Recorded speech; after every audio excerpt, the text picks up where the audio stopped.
नमस्कार, मैं राहुल यादव।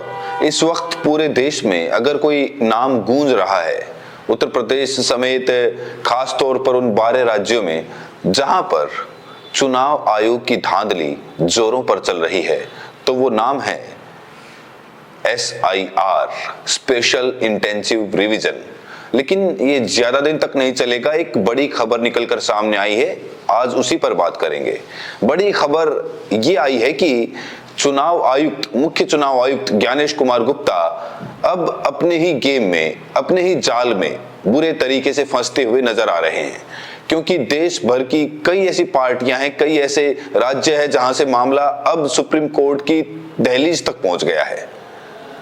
दोस्तों, दक्षिण से लेकर उत्तर तक हर पार्टी अब इसका विरोध करने लगी है, और ना सिर्फ पार्टी बल्कि अब यह भी कहा जाने लगा है खुले तौर पर कि तमाम सारे राजनीतिक दल चुनाव का बहिष्कार करने वाले हैं।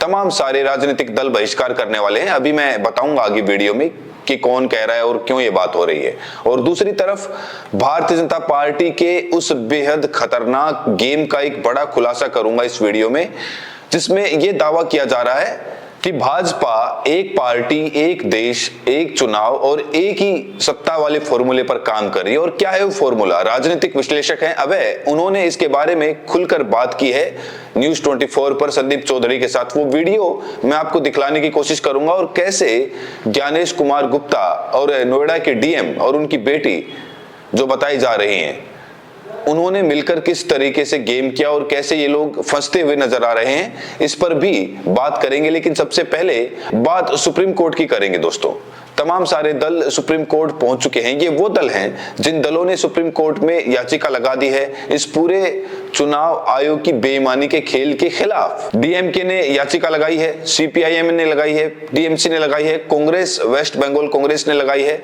और इसके अलावा IUML इसने भी याचिका सुप्रीम कोर्ट में SIR के खिलाफ लगाई है। और एक नया नाम आया है, अभिनेता से नेता बने एक्टर विजय, साउथ के बड़े एक्टर माने जाते हैं, उन्होंने भी इसके खिलाफ सुप्रीम कोर्ट का दरवाजा खटखटाया जा रहा है। अमर उजाला की खबर है, इसको देखिए। SIR के खिलाफ विजय TVK ने खटखटाया सुप्रीम कोर्ट का दरवाजा। अब तक इतने दलों ने दायर की याचिका। विजय की पार्टी का नाम है तमिलनाडु वेक्टिंग कजगम। इनकी ये पार्टी है और विजय साउथ के बड़े पॉपुलर एक्टर रहे हैं, और अब वो राजनीतिक करियर से शुरुआत कर रहे हैं, और लगातार इनकी पार्टी SIR के खिलाफ वहां पर प्रोटेस्ट कर रही है, प्रदर्शन कर रही है। और इसीलिए कहा जा रहा है कि भारतीय जनता पार्टी और ज्ञानेश कुमार गुप्ता का खेल अब खत्म होने वाला है। लेकिन ये साजिश क्या है? इस साजिश के पीछे का एजेंडा क्या है? चुनाव आयोग किस तरीके से पूरे तरीके से फंस रहा है, और लोग कह रहे हैं कि जेल भेजेंगे। जिस दिन ज्ञानेश कुमार गुप्ता चुनाव आयुक्त पद से हटेंगे उस दिन उनको जेल भेजा जाएगा।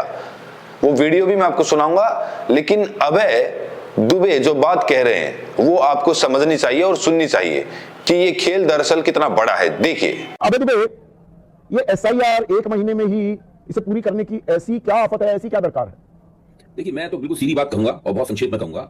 बिहार चुनाव के 2 संदेश हैं। एक संदेश भाजपा के लिए है और एक संदेश विपक्ष के लिए है।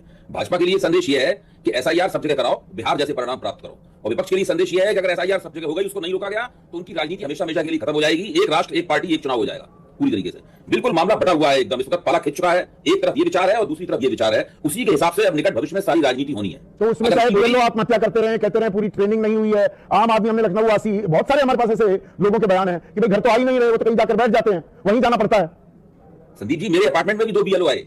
जब हम उनसे पूछ, जब फॉर्म उन्होंने दिए, वो सबके घरों पर नहीं गए, वो एक जगह मेज कुर्सी लगा के बैठ गए सारे। तो दोस्तों, साफ साफ ये बात कही गई है। अब इसमें एक और खेल है। एक ट्विटर हैंडल है कृष्णन अय्यर, उन्होंने बाकायदा इसकी पूरी की पूरी स्टडी करके अपने ट्विटर हैंडल पर लिखी है। आपकी स्क्रीन पर जरा देखिए। कह रहे हैं कि मोदी को 2029 में लोकसभा में 500+ सीटें जीतनी है। पूरी प्लानिंग के पीछे यही सोच है, ऐसा उनका मानना है। आगे लिखते हैं कि कल्पना कीजिए SIR प्रोजेक्ट जिस तरीके से बिहार में कामयाब हुआ, उसी तरीके से बेरोक टोक पूरे भारत में कामयाब होगा, तो 2029 तक क्या क्या हो सकता है। उन्होंने कहा, अब क्या क्या हो सकता है? पहली चीज, नॉर्थ ईस्ट में हर सरकार बीजेपी की ही है, तो बीजेपी की ही रहेगी। बीजेपी की रहेगी 90% सीट। पश्चिम बंगाल में भी बीजेपी जीत जाएगी। बिहार और उड़ीसा में तो ऑलरेडी है ही, बिहार वाला फॉर्मूला अपनाकर वहां भी जीत जाएगी।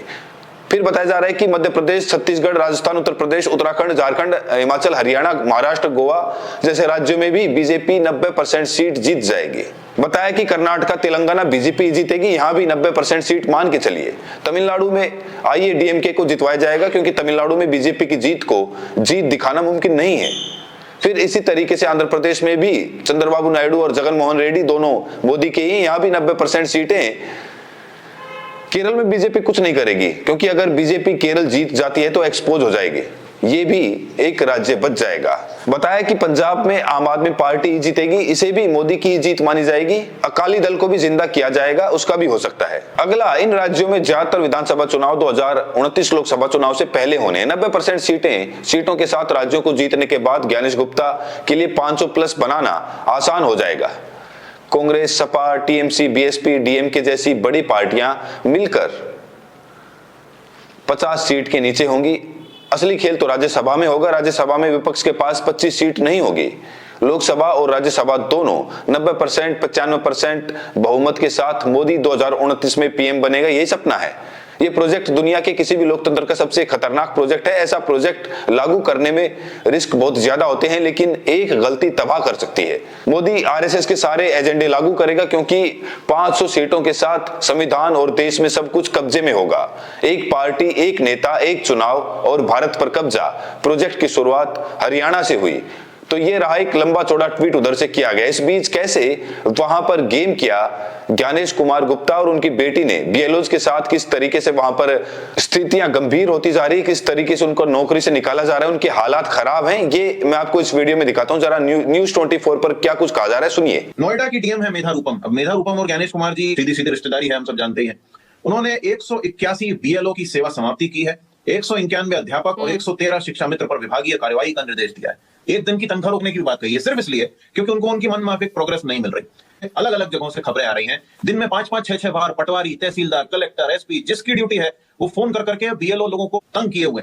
और जैसा कि विजय शर्मा खुद कह चुके हैं कि ये अलग से कोई नौकरी तो है नहीं, यानी कि इन लोगों को अलग से कोई तनख्वाह तो मिलती नहीं है। बीएलओ के नाम की देश की जनता को यह जानना जरूरी है कि आप ही के घर परिवार। दोस्तों, इतना ही नहीं, ये भी कहा जा रहा है कि तमाम सारे वो राजनीतिक दल जो भारतीय जनता पार्टी के खिलाफ और एसआईआर के खिलाफ खड़े हुए हैं, अगर सुप्रीम कोर्ट से, अदालतों से कोई सही फैसला, उनके हिसाब का फैसला, या यूं कहें कि कोई उनको एक तरीके से बैलेंस फैसला नहीं लगा, तो ये लोग चुनाव का बहिष्कार भी कर सकते हैं, और ये बात वरिष्ठ पत्रकार, राजनीतिक विश्लेषक, कई चैनलों में संपादक रहे सतीश जयसिंह ने खुले तौर पर कह दिए। क्या कुछ कहा है, ये आप सुनिए। विस्फोटक कगार पर भारत का लोकतंत्र है। मैं देख रहा हूं कि अब चुनाव के बहिष्कार अब बहुत कम दिन की बात रह गई है। मुझे लगता है कि अब ये बहिष्कार पर पहुंच गया है। कौन सी पार्टी करेगी? देखिए, कौन कौन कर देगा किसी का पता नहीं है। हो सकता है बहुत लोग कर दे, सिर्फ आप कांग्रेस या राहुल गांधी को मत रखिए। अभी बहुत उस तरह की स्थिति पैदा हो रही है। सपा कर सकती है? हाँ, कर सकती है, कहे नहीं। अब या फिर कुछ अपना बात कर ले कि भाई हमको छोड़ दो, हम तुम्हारे साथ खिलाफ नहीं है। अच्छा, ये स्वयं पुरोहित की पार्टी टीएमसी कर सकती है? अच्छा, हमको इनका नाम नहीं मालूम। टीएमसी? अरे भाई, वो तो पहले भी कर सकती है, लेकिन उनको। अब इसी को लेकर दोस्तों कृष्णकांत लिखते हैं कि भारत का लोकतंत्र विस्फोटक स्थिति की कगार पर पहुंच गया। अब चुनाव का बहिष्कार बहुत कम दिन की बात रह गई है। पहली बार 62,000 चुनाव हुआ। वोट से 2 दिन पहले हर विधानसभा में 62,000 लोगों को 10-10 हजार रुपए बांटे गए। ये बात उन्होंने कही। इस बीच दोस्तों एक और वीडियो वायरल हो रहा है ज्ञानेश कुमार गुप्ता के बारे में और चुनाव आयोग के बारे में। बिहार में जिस तरीके से नतीजे आए, जिस तरीके से भाजपा 101 सीटों पर लड़के 95 सीटें जो इसमें दावा किया जा रहा है, हालांकि इतनी नहीं जीती, लेकिन फिर भी चुनाव आयोग के खिलाफ जो एक माहौल, जो ज्ञानेश कुमार गुप्ता के खिलाफ एक अविश्वास का माहौल देश के आम जनमानस में फैल गया है, उसको लेकर एक वीडियो वायरल हो रहा है। क्या कुछ कहा जा रहा है, आप जरा इस वीडियो में सुनिए। टूटा बचने का टाइम आ रहा है, विश्वास बन गया। बताइए, ऐसे रिजल्ट आता है आपको? आप भी तो एक समझदार आदमी है, पढ़े लिखे व्यक्ति हैं। ऐसा होता है कि 101 पे लड़ेंगे, 99 जीत जाएंगे, 98 जीत जाएंगे। माना पहचाना भाई साहब, कसम से वो कौन सी जनता है जो ज्ञानेश कुमार के सिर्फ वोटर लिस्ट में दर्ज है? अबे ज्ञानेश कुमार यार गजब हाईलाइट हो रहे हैं यार। अगला प्रधानमंत्री वही है क्या? वो अगला प्रधानमंत्री नहीं, अगला वो जेल में जाएंगे, वो जेल मंत्री हैं। जब ये सरकारें जाएंगी और जितना कांड कुकर्म है सब खुलेगा और तब पता चलेगा कौन कितना ईमानदार। तो ईमानदारी से नहीं हुआ कुछ भी। नहीं मित्र, अब इस पर मत चर्चा करो कि ईमानदारी का चुनाव है। तो दोस्तों, इन तमाम सारे घटनाक्रमों के बीच अब ये कहा जा रहा है कि आगे वाले वक्त में चुनाव आयोग के सामने बहुत ज्यादा चुनौती होगी, क्योंकि 12 राज्यों में चल रहा एसआईआर का ये पूरा का पूरा खेल तमाम सारे बीएलओज की जान ले चुका है, तमाम सारे बीएलओज की नौकरी खा चुका है, तमाम सारे ऐसे बीएलओज हैं जो डिप्रेशन में जी रहे हैं। आप ये समझिए कि कितना जबरदस्त दबाव है। और ये अक्सर बात कही जा रही है कि भारतीय जनता पार्टी, सरकार और इलेक्शन कमीशन मिलकर देश की तमाम बड़ी पार्टियों को, चाहे वो बहुजन समाज पार्टी हो, चाहे वो कोई अन्य दल हो, तमाम सारी पार्टियों को यही वजह है कि एक बड़ा झटका लगा है। क्योंकि जब चुनाव आयोग ही सत्ताधारी दल का एक तरीके से बी टीम बन जाएगा तो फिर बाकी के दल क्या करेंगे, ये अपने आप में बड़ा सवाल है। और इसीलिए सतीश जयसिंह जो बात कह रहे हैं कि ये दल चुनाव का बहिष्कार भी कर सकते हैं, इसमें कोई बड़ी बात नहीं है। बहरहाल दोस्तों, आपको क्या लगता है, क्या चुनाव का बहिष्कार इस तंत्र को तोड़ देगा? क्या फिर से लोकतंत्र मजबूत होगा अगर चुनाव का बहिष्कार होगा तो? और क्या विपक्षी पार्टियों को चुनाव का बहिष्कार करना चाहिए? अपनी प्रतिक्रिया जरूर दें और साथ में ये भी बताएं कि आप ये वीडियो देश के किस कोने से देख रहे हैं। बहुत बहुत शुक्रिया।